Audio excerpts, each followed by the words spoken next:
Hello friends, कैसे हैं आप लोग। आशा करता हूं आप सभी बहुत अच्छे होंगे और आप सभी की तैयारी भी बहुत अच्छी चल रही होगी। जैसा कि आप सभी को पता ही होगा कि यूपी आरवीएनएल में अभी लेखा लिपि की वैकेंसी आई हुई है, लेकिन इससे पहले भी अभी यूपी आरवीएनएल में असिस्टेंट अकाउंटेंट की आई थी और उससे पहले यूपी पीएसएल में भी असिस्टेंट अकाउंटेंट की आई थी। और खास करके दोनों एग्जाम्स में परफॉर्मेंस बहुत अच्छा रहा बच्चों का, बट फिर भी बहुत सारे बच्चे ऐसे थे जो दोनों में ही क्वालिफाई नहीं कर पाए, यानी कि दोनों एग्जाम दिए बट दोनों में उनको सक्सेस नहीं मिला। तो देखिए, उनके लिए ये आखिरी एक अपॉर्चुनिटी मान के चलिए कि यूपी आरवीएनएल में ये वैकेंसी आई है। यूपी आरवीएनएल में ये जो वैकेंसी है ना, इससे पहले ये कभी एग्जाम लिए नहीं थे। यूपी आरवीएनएल में ये जो आपका ऑफिस असिस्टेंट होता था ना, ऑफिस असिस्टेंट 3 वाला, इन्होंने क्या किया है कि ऑफिस असिस्टेंट जो 3 वाला पेपर होता था उस पे पहले एग्जाम होता था और उस पे प्रमोशन के बाद ये अकाउंट्स क्लर्क बनाते थे। लेकिन अभी इन्होंने क्या किया, उन दोनों पोस्ट को मर्ज कर दिया गया है। ठीक है, तो अब यूपी आरवीएनएल में जो आपका ऑफिस असिस्टेंट का जो पद है वो अब नहीं है वहां पे। अब वो ऑफिस असिस्टेंट और लेखा लिपिक को मर्ज कर दिया गया है और अब उसे लेखा लिपिक कहेंगे या अकाउंट्स क्लर्क कहेंगे। तो चले वैकेंसी के बारे में बात करें तो देखिए, यहाँ पे जो टोटल वैकेंसी आई है, लेखा लिपिक की वैकेंसी और भी आई है, लेकिन आपका लेखा लिपिक और सहायक समीक्षा अधिकारी दोनों चाहे तो फॉर्म भर सकते हैं। वो आपके क्वालिफिकेशन पे डिपेंड करता है, बाकी आपकी तैयारी पे डिपेंड करता है। तो हम लोग लेखा लिपिक की बात करें तो यहाँ पे टोटल जो यूआर की वैकेंसी आई है 16 है, ओबीसी में नॉन क्रीमी लेयर 15 है, एससी में 9 दे रखे हैं, एसटी में 1 दे रखे हैं। जैसा कि यूपी पीएसएल में आपने देखा था कि वहां पे एससी जो एसटी की वैकेंसी वो फिलअप ही नहीं हो पाई थी, फिर उन्होंने क्या किया था, एससी कैटेगरी में से फिलअप कर दिया था जो असिस्टेंट अकाउंटेंट में था। और यहाँ पे ईडब्ल्यूएस में इन्होंने 4 वैकेंसी दे रखी है, पीडब्ल्यूडी में फिजिकली डिसेबल्ड 1 वैकेंसी है और ईएसएम एक्स सर्विसमैन अगर कोई है 2, भूतपूर्व सैनिक है तो 2। और यहाँ पे DFF dependents of freedom fighter का यहाँ पे कोई वैकेंसी आया नहीं है, मतलब जो स्वतंत्रता सेनानी है उनका अगर कोई आश्रित हो तो उससे रिलेटेड कोई वैकेंसी यहाँ पे नहीं आई हुई है। ठीक है, तो टोटल मिला जुला करके हम लोग बात करें तो यहाँ पे टोटल 48 वैकेंसी है, बट आप फोकस यूआर पे करें तो ज्यादा बढ़िया है। टारगेट 16 को लेने की करिए, बाकी आपके पास अगर रिजर्वेशन है तो बहुत बढ़िया है, फिर आप कहीं भी अप्लाई कर सकते हैं। बाकी पे बैंड की बात करें, देखिए लेखा लिपिक को जो सैलरी यहाँ पे बता रखा है वो 27,200 रुपए, यानी कि ये पे बैंड जो बनता है ये 5200 से 20,200 वाला पे बैंड है, और जो ग्रेड पे यहाँ पे बनता है वो 2600 वाला है। ये ग्रेड पे यहाँ पे बनता है और सैलरी जो है आपकी 27,200, मतलब कि 27,200 प्लस इस पे आप 34% डीए लगा लीजिए, जो कि 9248 रुपए बनता है। टोटल मिला जुला करके जो सैलरी आपकी बनेगी कितनी बन गई भाई, 36,448 रुपए प्लस अदर अलाउंसेस जो आपके होंगे वो अलग से होंगे। मतलब इन हैंड मिला के काटने पीटने के बाद मिला के आप ये समझ के चलिए कहीं ना कहीं 37 से 38,000 रुपए के आसपास आपके पास इन हैंड आएगा सैलरी।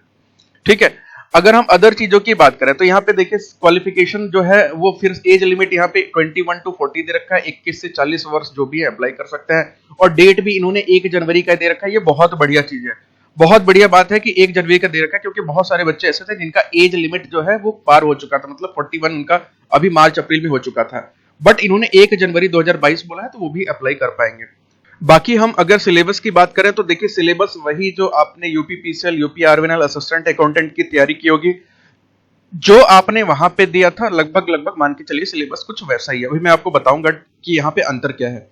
तो देखिए जो लेखा लिपिक का है और यहाँ पे जो सिलेबस क्या रखा है, देखिए सेम 3 घंटे का पेपर होगा, इन्होंने बता रखा है।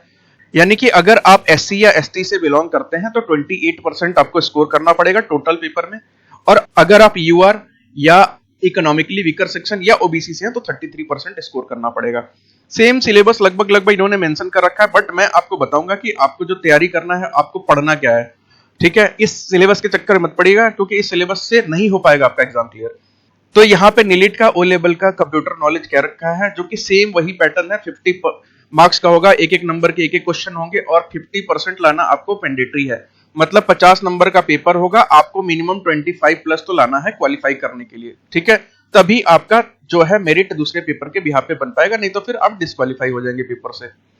उसके बाद यहाँ पे मेंशन किया गया है कि कंप्यूटर के जो मार्क्स हैं वो आपके फाइनल मेरिट में नहीं जोड़े जाएंगे, मतलब ये 50 नंबर सिर्फ आपको क्वालिफाई करना है। इसके अलावा जो पार्ट 2 में इन्होंने क्या रखा है ना, पार्ट 2 में इन्होंने सिर्फ वही सेम टू सेम सिलेबस उठा के दे रखा है जो यूपी पीएसएल के लेखा लिपिक में आता था। इंग्लिश का, हिंदी का, जो कि एलिमेंट्री नॉलेज क्लास 10 तक का बोल रखा है, 25 नंबर का, ये भी 25 सवाल। अरिथमेटिक क्लास 10 का बता रखे हैं यहाँ पे, वो भी 25 क्वेश्चन 25 मार्क्स के। और यहाँ पे आपसे ना जो आपका 75 नंबर का पेपर है वो क्या रखा है, elementary bookkeeping and accountancy, BCom level. ठीक है, तो खास करके इसकी अभी हम लोग बात कर लेंगे कि बेसिकली यहाँ पे जो इन्होंने मेंशन कर रखा है ना, तो पेपर ये बनता कहां से, मतलब पेपर का जो सोर्स है उसमें इन्होंने क्या सिलेबस इंक्लूड किया है इसके अलावा। लेकिन इससे पहले एक चीज और आपको बता दूं कि यहाँ पे इन्होंने ना, आप अगर लेखा लिपिक के लिए अप्लाई करेंगे तो देखिए आपको यहाँ पे रिटन एग्जाम क्वालिफाई करने के बाद आपको एक छोटा सा टाइपिंग का टेस्ट देना पड़ेगा। ठीक है, आपको यहाँ पे इन्होंने दे रखा है कि अगर आप हिंदी टाइपिंग करते हैं तो 30 वर्ड पर मिनट और इंग्लिश टाइपिंग करते हैं तो 40 वर्ड पर मिनट। लेकिन याद रखिएगा यहाँ पे इन्होंने शॉर्ट हैंड या ऐसी कोई टाइपिंग का आपसे सर्टिफिकेट वगैरह ऐसा कुछ मांगा नहीं है, सिर्फ और सिर्फ ये नॉर्मल टाइपिंग है। ठीक है, इससे कंफ्यूज मत होइएगा कि ये शॉर्ट हैंड है और ये सोच करके ये फॉर्म को ना भरिएगा। ये नॉर्मल टाइपिंग है जो कि आप घर पे भी बैठ के, बहुत सारे लोग टाइपिंग मास्टर ऐप भी आता है, सॉफ्टवेयर भी आता है, वहां पे भी बहुत सारे प्रैक्टिस करते होंगे। तो अगर आप वहां पे प्रैक्टिस करेंगे ना, तो इंग्लिश का जो बिल्कुल बहुत कम करते हैं टाइपिंग वाइपिंग, उनका भी इंग्लिश में 25 से 30 बन रहा होगा स्पीड। तो आप थोड़ा सा उसको प्रैक्टिस करेंगे तो 40 बड़े आराम से बन जाएगा, लेकिन हिंदी में थोड़ा सा आपको प्रैक्टिस करना पड़ेगा। बाकी इन्होंने कैंडिडेट के बारे में बता रखा है कि जो एग्जाम क्वालिफाई करेंगे, जैसे कि इन्होंने बता रखा है कि 48 पोस्ट है, तो ये टाइपिंग टेस्ट के लिए ना उसका 3 टाइम्स बुलाएंगे, यानी कि 48 into 3 कितना होता है, 144। 144 लोगों को ये टाइपिंग टेस्ट के लिए बुलाएंगे। और टाइपिंग टेस्ट के बाद जो ये फाइनल मेरिट बनाएंगे ना, ये फाइनल मेरिट बनेगा जो, तो वहां पे कितने लोगों को बुलाएंगे, ये बोला है उन्होंने 48 लोगों का 1.5 गुना, यानी कि 1.5 कितना होता है, यानी कि 72 लोगों को फाइनली बुलाएंगे। और फाइनल उस 72 का डॉक्यूमेंट वेरिफिकेशन, यानी कि डीवी होगा कितने लोगों का, सिर्फ और सिर्फ 72 लोगों का, और उसमें से 48 लोगों को चुन करके उनको फाइनल जो है ज्वाइनिंग दी जाएगी। इसके बाद जो एग्जाम में डॉक्यूमेंट्स आपको अटैच करना है, उससे रिलेटेड भी कुछ इंफॉर्मेशन इन्होंने दे रखा है।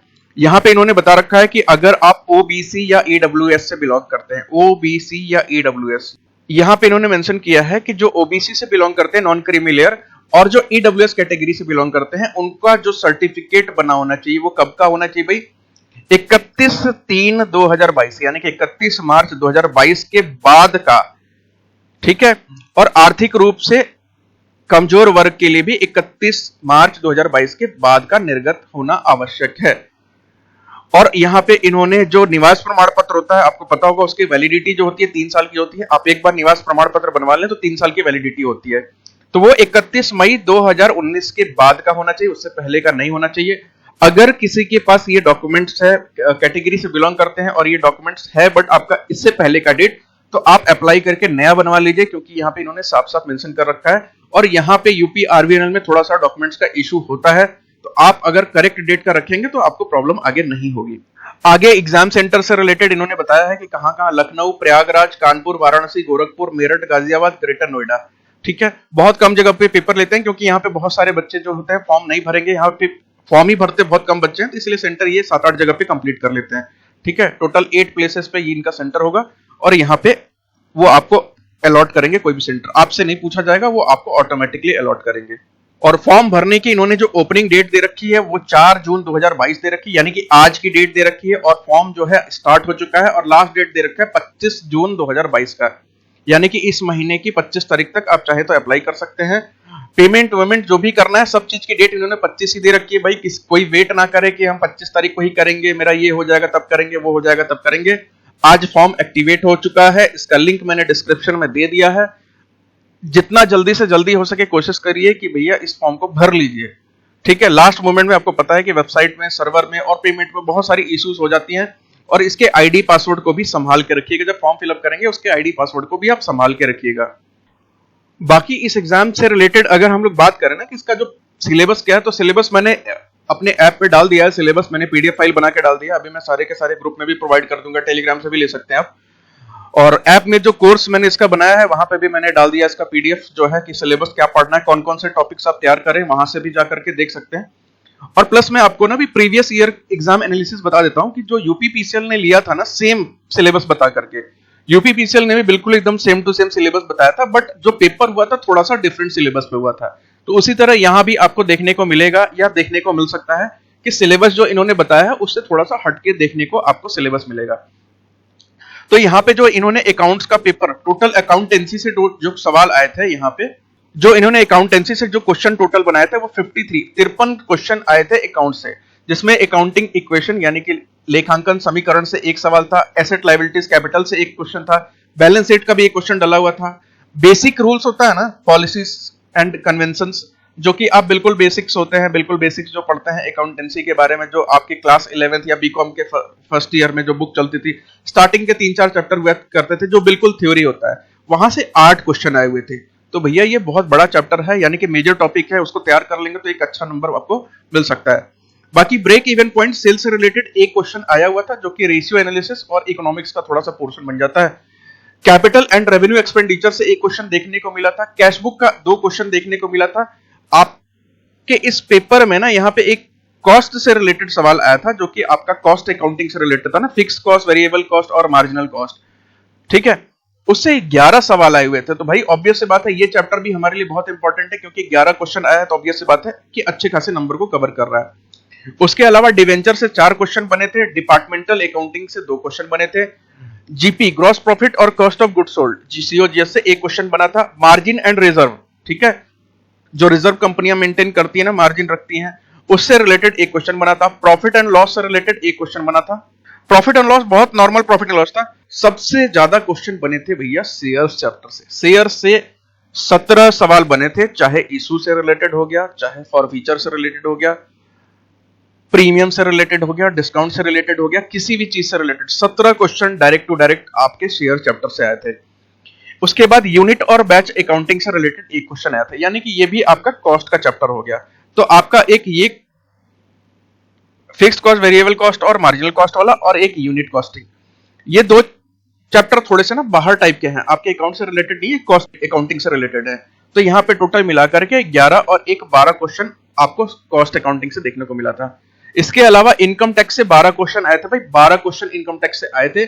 ऑडिट से भी हमारे पास 8 क्वेश्चन देखने को मिले थे, और इंश्योरेंस से, बीमा से रिलेटेड आपको 2 क्वेश्चन देखने को मिले थे। टोटल 75 क्वेश्चन होते हैं। ये आपके प्रीवियस पेपर का एनालिसिस है, जो पेपर में पूछा गया था, ठीक है। उसके अलावा अगर हम लोग बात करें ना मैथ्स की, तो मैथ्स में देखिए परसेंटेज चैप्टर से और आपके time and work, time and distance से, इन सब चैप्टर से क्वेश्चन बने नहीं थे। उसमें प्रॉफिट एंड लॉस से क्वेश्चन बना था, प्रॉफिट एंड लॉस से आपका 3 क्वेश्चन बना था, एसआई सीआई से 4 क्वेश्चन बना था, लेकिन यहाँ पे सिंपल इंटरेस्ट से एक भी क्वेश्चन नहीं बने थे।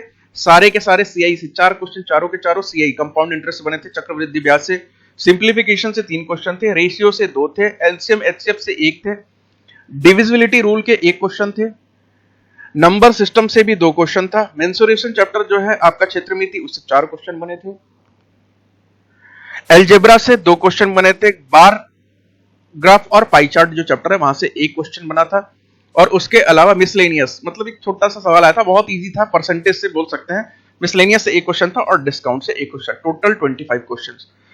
तो मैंने यहाँ पे जो चैप्टर्स मेंशन किए हैं, सबसे पहले कोशिश करिए उसे कंप्लीट कर लीजिए, और अगर आपके इसे कंप्लीट करने के बाद जो टाइम मिले तो आप परसेंटेज और इसके साथ साथ time and work, time and distance, बाकी चैप्टर्स भी आप देख सकते हैं। बाकी जिन्हें भी लेखा लिपिक की तैयारी करनी है, उसका बैच चाहिए, उसके नोट्स चाहिए, या लाइव क्लास लेना चाहते हैं, तो देखिए यहाँ पे उसके लिए हमारा ऐप डाउनलोड कर सकते हैं, प्ले स्टोर पे अवेलेबल है, टॉप ग्रेड्स के नाम से। अभी 999 रुपीज का कोर्स है, 999 रुपए का, कोई भी चाहे तो परचेस कर सकता है। 10 तारीख तक यही सेम प्राइस रहेगा, 999 रुपीज। और अगर हमारे कोई एक्स स्टूडेंट हैं, जैसे कि यूपी पीसीएल में थे बहुत सारे बच्चे, यूपी आरवीएनएल के असिस्टेंट अकाउंटेंट के बैच में भी है, प्लस उसके अलावा भी जीएस के बैच में है, प्लस एसएससी सीजीएल वाले बैच में भी जो भी बच्चे हैं, अगर वो यहाँ पे एडमिशन लेते हैं तो उनके लिए 549 रुपीज है, जिसका कूपन कोड मैं सारे के सारे ग्रुप्स में, जितने भी ग्रुप्स हैं सारे के सारे ग्रुप्स में प्रोवाइड कर लूंगा। आप वो कूपन अप्लाई करके इस कोर्स को परचेस कर सकते हैं, ठीक है। और यहाँ पे आप ये मान के चलिए कि 48 पोस्ट है, 48 पोस्ट का मतलब एक बड़ी वैकेंसी होता है, तो ऐसा मान के मत चलिएगा कि छोटी वैकेंसी है, पता नहीं मेरा होगा कि नहीं होगा। 48 वैकेंसी जो है एक बहुत बड़ी वैकेंसी मानी जाती है, 48 वैकेंसी मायने रखती है। तो प्लीज जो भी प्रिपरेशन करें, सेल्फ स्टडी करें, तो मैंने जो चैप्टर मेंशन किए हुए हैं आप एक बार उसे देख लीजिएगा। उसके अलावा फिर आपको जो टाइम मिले तो आप अपना जो भी स्टडी करना चाहते हो आप कर सकते हैं। बाकी बुक की बात रही तो कोशिश करिए कि एनसीईआरटी क्लास 11th की और क्लास 12th की दोनों बढ़िया से कंप्लीट कर लीजिएगा, खास करके जो सेल्फ स्टडी कर रहे हैं, ठीक है। बाकी जो क्लास में है तो उन्हें तो नोट्स और ये सब चीजों से रिलेटेड सारे मटेरियल्स मिल ही जाएंगे आपको, क्लास में भी सारे के सारे क्वेश्चन करा दिए जाएंगे, तो वहां आपकी प्रॉब्लम नहीं होगा, ठीक है। बाकी मैंने फॉर्म भरने का लिंक डिस्क्रिप्शन में दे रखा है, और ऐप का लिंक भी डिस्क्रिप्शन में दे रखा है। जिसे फॉर्म भरना हो तो वहां से फॉर्म फिलअप कर लीजिएगा। जिसके पास ऐप नहीं होगा तो डिस्क्रिप्शन में जाके डाउनलोड कर लीजिएगा। बाकी अगर आपका कोई डाउट क्वेरी हो तो आप मुझे इस नंबर पे कांटेक्ट कर सकते हैं, मेरा ही नंबर है, पर्सनल नंबर है। कोई डाउट क्वेरी हो एग्जाम से रिलेटेड, फॉर्म से रिलेटेड, या आप किसी और चीज की तैयारी कर रहे हैं उससे रिलेटेड, अगर आपको कुछ नोट्स चाहिए, कुछ भी चाहिए, तो आप इस नंबर पे कांटेक्ट कर सकते हैं। बाकी हमारा वीडियो देखने के लिए थैंक यू वेरी मच। फिर मिलते हैं अगले वीडियो में, तब तक goodbye and take care.